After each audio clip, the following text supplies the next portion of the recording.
Good morning, I'm ABC 24 meteorologist Daniel McDonald here with your forecast for Friday, which is so far on track to keep the same temperatures in place as for yesterday, at least by later this afternoon, as we are on a similar pace of warming here with the feels-like temperature running about 6 degrees above the actual temperature. That is the main difference today, feeling a little bit hotter than yesterday, but enough of an increase to warrant the expansion of a few heat advisories for some of our southern counties here, just to the south and west of the Memphis metro is where we do have counties in a heat advisory until 8 p.m. this evening. The heat index there likely to be a bit higher, maybe above 105 in some spots, as further to the southwest already we have our first triple-digit reading of the heat index so far today. 101 in Clarksdale and getting close to the triple digits there in Tunica at 99. These following counties here about as far north in Arkansas as Cross County and as far east in Mississippi as Panola County is where we do have these advisories in place. Again, the Memphis metro not included.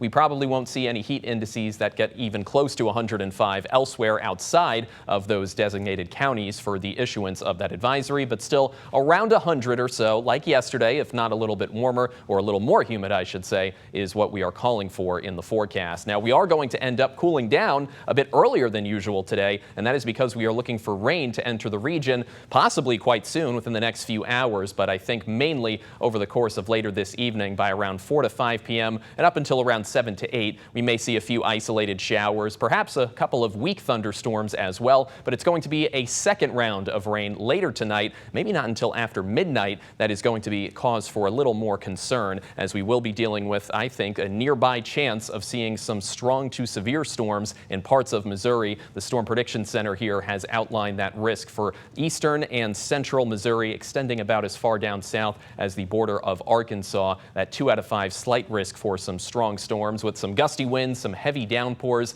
The Mid-South is within at least a portion of where this risk is located. A 1 out of 5 marginal risk, definitely on the cusp of sort of being out of that zone of risk overall, but it will be, I think, enough to warrant here just a little bit of extra attention on the radar here tonight and into early Saturday morning. For the daylight hours, I think mostly just showers. We could have a chance of thunderstorms here or there, but it's going to be mostly tonight here, as it looks like the differences are apparent on our forecast models. This afternoon, you can see very unorganized, very light showers, but as we head towards later on this evening, 10 o'clock, you can see it's still not within the area, but then sweeps through pretty late, a more organized system, which I think could contain a few gustier winds, a few heavier downpours. Those are the main threats for anything that meets that, again, borderline strong to severe criteria. So these will not really be much of an issue. And as we head towards our early Saturday morning, the storms will probably clear out by sunrise, giving us a wet start to the day, maybe a few lingering showers after the sun does rise, especially for those of us that are east of the Memphis metro.